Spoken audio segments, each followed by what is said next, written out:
প্রিয় দর্শক, আশা করি সবাই ভালো আছেন। আপনাদের আরেকটি তথ্য দিই, তথ্যটা বা নিউজ দিই। এটি হয়তো অনেকে জেনেছেন, কিন্তু একটু বিস্তারিতভাবে দেওয়া উচিত।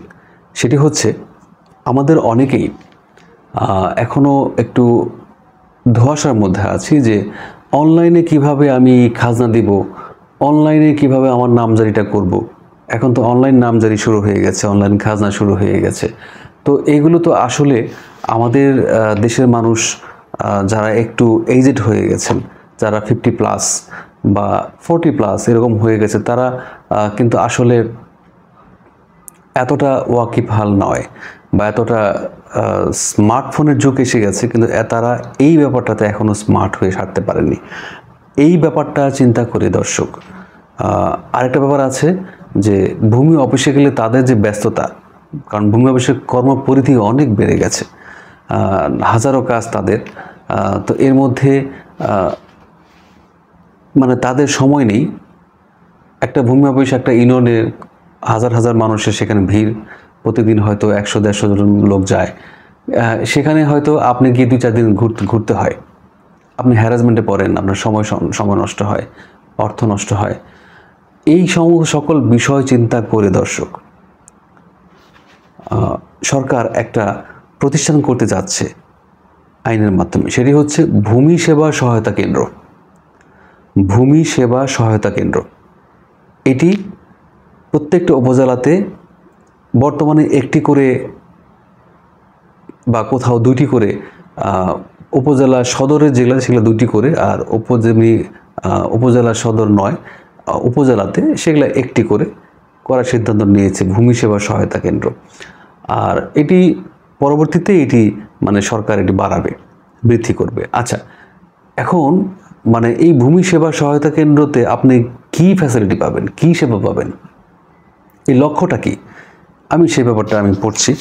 বলছে যে ভূমি অফিসের বাইরে নাগরিকগণকে ভূমি সেবা গ্রহণে সহায়তা প্রদান। অর্থাৎ ভূমি সেবাটা আপনাকে ওই যে ইউনিয়ন ভূমি অফিসে যেতে হবে, সেটি আসলে এখন মানে এই ধারণা বাদ দিতে হবে যে ভূমি অফিসে আপনার কষ্ট করে যেতে হবে না, সেখানে গিয়ে হ্যারাসমেন্ট হতে হবে না। ভূমি সেবাটা আপনি এই যে বাইরে যে একটা প্রতিষ্ঠান করা হবে সেখানেই পাবেন। এইটা একটা দোকানের মতো হবে।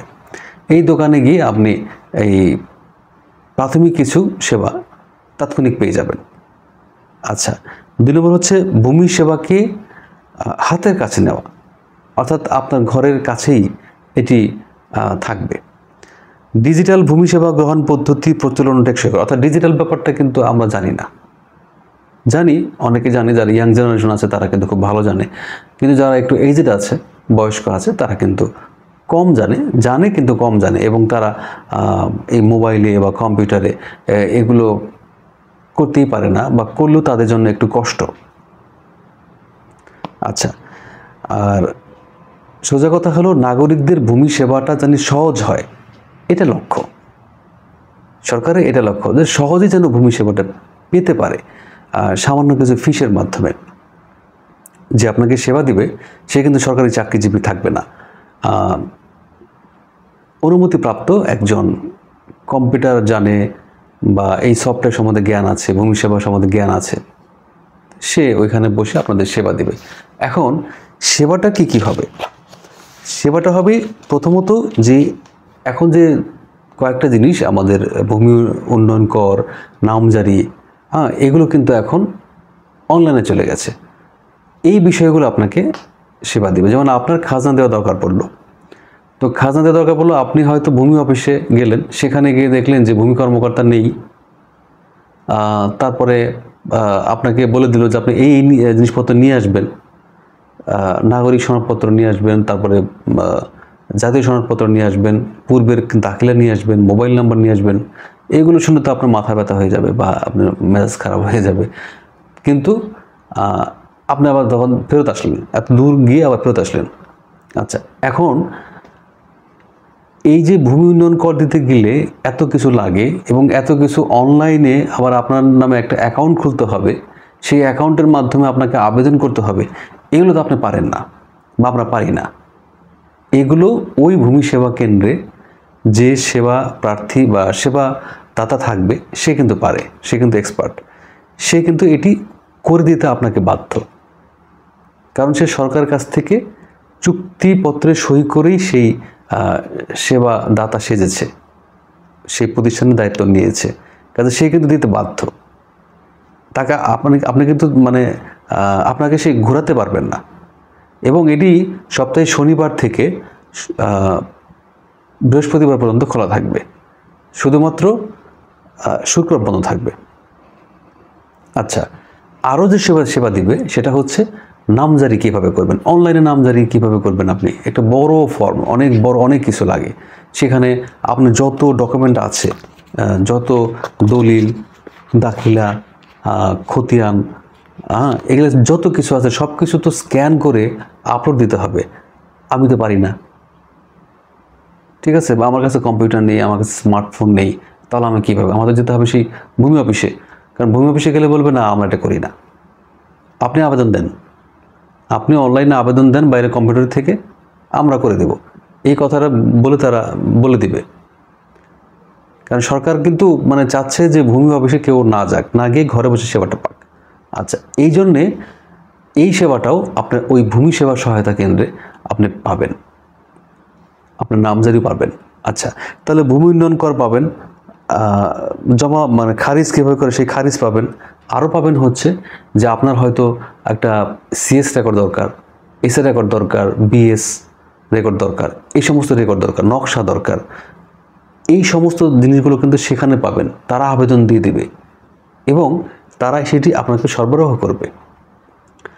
ভূমি উন্নয়ন কর যে দিবেন, খাজনা দিবেন, সেই খাজনাটা তারা আবেদন দিয়ে দেবে এবং ইউনিয়ন ভূমি সহকারী কর্মকর্তা যখন অ্যাপ্রুভ করে দেবে, সেই অ্যাপ্রুভ করার পরে যে দাখিলাটা, সে দাখিলাটাও আপনাকে ওই ভূমি সেবা সহায়তা কেন্দ্র থেকে প্রিন্ট করে দেবে। তাহলে একদিকে আপনি সহজেই ঘরে মানে কাছে গিয়ে আপনার বাড়ির কাছে সে সেবাটা পেলেন দ্রুত, আবার অন্যদিকে ভূমি সহকারী কর্মকর্তা অর্থাৎ যেখানে ভূমি অফিসের যে লোকজন আছে তার কিন্তু চাপ কমে গেল, তারাও অন্যান্য কাজ করতে পারবে বেশি বেশি। নামজারিটাও তাই, যখন নামজারি হয়ে যাবে তখন কিন্তু এই সেবা কেন্দ্রে গিয়ে আপনার ডিসিআরটা নিতে পারবেন, খতিয়ানটা নিতে পারবেন নির্দিষ্ট ফিসের মাধ্যমে, সরকারি ফিস, এবং ওই ভূমি সেবা সহায়তা কেন্দ্রের যে ফিস মানে সেবার বিনিময়ে যে আপনাকে যে সেবা দিবে কিছুটা ফিস দিতে হবে, এবং সেটা কিন্তু খুবই মানে ন্যূনতম 20 টাকা, 50 টাকা, 100 টাকার বেশি না, এতটা কমে আপনাকে সেবা দিয়ে দিবে আর কি। আরও কিছু সেবা আছে, সেটা যেমন আপনি যদি কোনো দরখাস্ত করতে চান, যেমন মিস কেসে দরখাস্ত করতে চান তাহলে করতে পারবেন। যদি আপনি কোনো পুকুর লিজ নিতে চান, জলমহল লিজ নিতে চান, তা করতে পারবেন। এরকম অসংখ্য জিনিস আপনি সেখানে আবেদন করার জন্য যেতে পারবেন। এবং আবেদন ফি জানান কত? মাত্র 100 টাকা, মাত্র 100 টাকা। এবং এই যে আপনাকে খাজনা দেওয়ার পরে যাদেরকে ফিস দিতে হবে, খাজনা দিতেই হবে, নির্দিষ্ট অ্যামাউন্ট দিতে হবে খাজনা। তারপরে এই যে কাজটা সে করে দিল, প্রিন্ট আউটের মাত্র 20 টাকা দিতে হবে। নামজারির জন্য একটু বেশি, নামজারির জন্য 270 টাকা দিতে হবে ইউনিয়ন পরিষদে, উপজেলাতে 280, অর্থাৎ যেখানে পৌরসভা, অন্যান্য পৌরসভা আর কি, নর্মাল পৌরসভা। আর যদি সিটি কর্পোরেশন বা সাভার এলাকাতে হবে 300 টাকা। খুবই নিদেন পক্ষে এই সেবাগুলো দেওয়া যাবে, অর্থাৎ যে কোনো সেবাই আপনার 100 থেকে 150 টাকার বেশি না। ভূমি উন্নয়নের ক্ষেত্রে মাত্র 20 টাকা। অ্যাকাউন্ট তৈরি করবেন ভূমি উন্নয়ন করে, সেটা মাত্র 50 টাকা। নামজারির জন্য 270 থেকে 300 টাকা, এটা ফিস তাকে দিতে হবে আর কি, সরকারি ফিস কিন্তু আলাদা। আচ্ছা, এই যে ন্যূনতম একটি ফিসের মাধ্যমে সরকার এটি মানে জনগণের দোরগোড়ায় এই ভূমি সেবা সহায়তা কেন্দ্রটি নিয়ে আসছে। দর্শক, এটি আপনাদের জানানোর জন্য আমি ভিডিওটা করলাম আর কি। এটি খুবই একটি উল্লেখযোগ্য মানে প্রতিষ্ঠান হতে যাচ্ছে।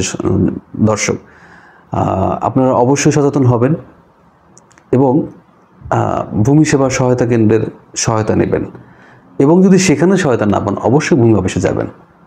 ধন্যবাদ সবাইকে, ভালো থাকবেন।